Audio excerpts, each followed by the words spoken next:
After the final whistle sounded on a humbling evening for Liverpool at Old Trafford, it was the Reds fans who were asking questions rather than their yellow and green scarfed counterparts, issuing a call to owners Fenway Sports Group to address their midfield issues in the transfer market before it becomes too late.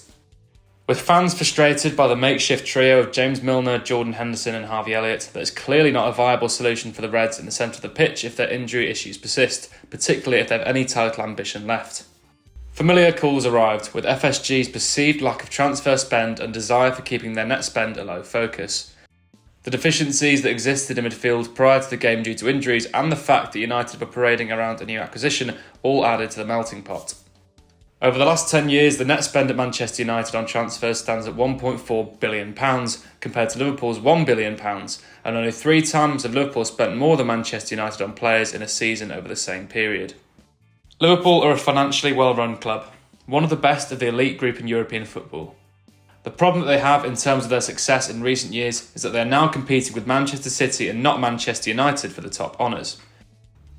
With Mohamed Salah signing a new deal in the summer and the Reds landing their number one target in Darwin Núñez, there was the feeling that FSG had managed to create some goodwill on the playing side of things and that the plans to head into the market again before it closed at the end of the month would be avoided, although the issue over a midfield that needed another key addition remained.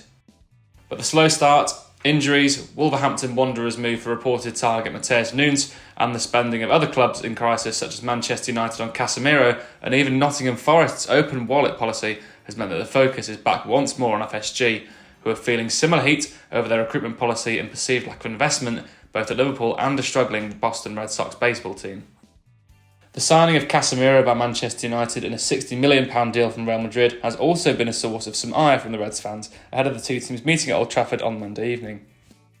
Many Liverpool fans have understandably called for FSG to address their midfield problems ahead of the window closing.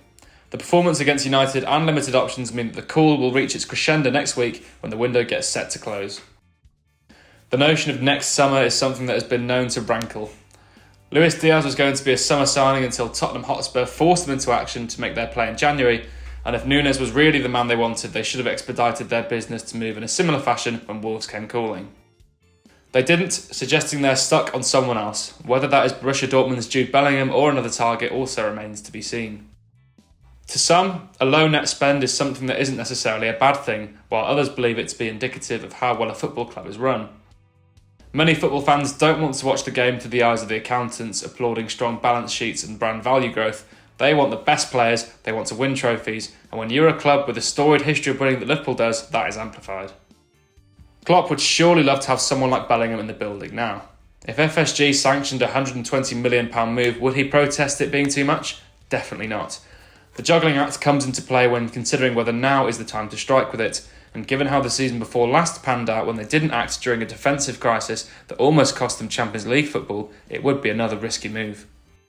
Henderson and Milner have both been stalwarts for Liverpool, but while they remain important players, they aren't delivering what they used to. They are 32 and 36 respectively.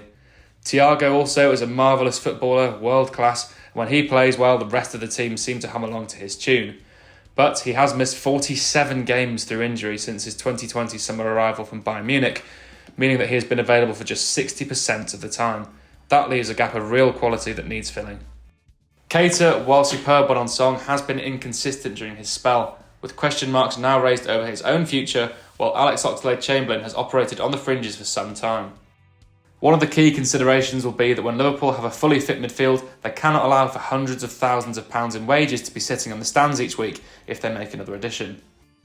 Add more wages, more transfer costs. For example, Bellingham at £120 million and on a 5-year deal would be accounted for as £24 million per year, and the club could feasibly add another £37 million a year to their costs on top of a growing wage bill after renewals. They would ideally need to move a player on before they acquire. FSG's approach, however frustrating, has been consistent, and while some believe that one Premier League and one Champions League title under Jurgen Klopp isn't enough given the chance they had to hit the gas, it ignores the fact that only Liverpool have been close to staying the pace with Manchester City, at home and abroad, at a time when teams have been free spending to stack their team with stars, like Paris Saint-Germain did with Neymar, Messi and Mbappe. The approach will continually be tested and its flaws will be exposed, but it is highly unlikely that it will be deviated from unless there is a threat to maintaining their competitive edge on the pitch, domestically and in Europe. Based on the early showing this season, there are a few alarm bells ringing on that front. The issue of the midfield struggles is one thing, but other areas of concern have started to appear in early performances, and there are no guarantees that a new midfielder changes everything for the better and the Reds get back into their groove in a timely fashion. Success on the pitch is closely linked for Liverpool and FSG. Unlike with the Red Sox, there is no option to take a bad season on the chin and hit the reset button for next year. The very nature of Premier League football requires them to be in amongst the very best year after year, and that requires strategy, vision and investment. The first two have been constants for Liverpool, that is undeniable, and having the right people in the right places continues to be one of FSG's greatest skill sets. The Anfield Road development grows and the steelwork rises up, a demonstration of the commitment from ownership into growing Liverpool off the pitch to support its growth on it. It is investment in the future, but for FSG they may need to invest in the here and now to ensure that their future plans don't get blown off course, although the answer is never as simple as just opening a wallet.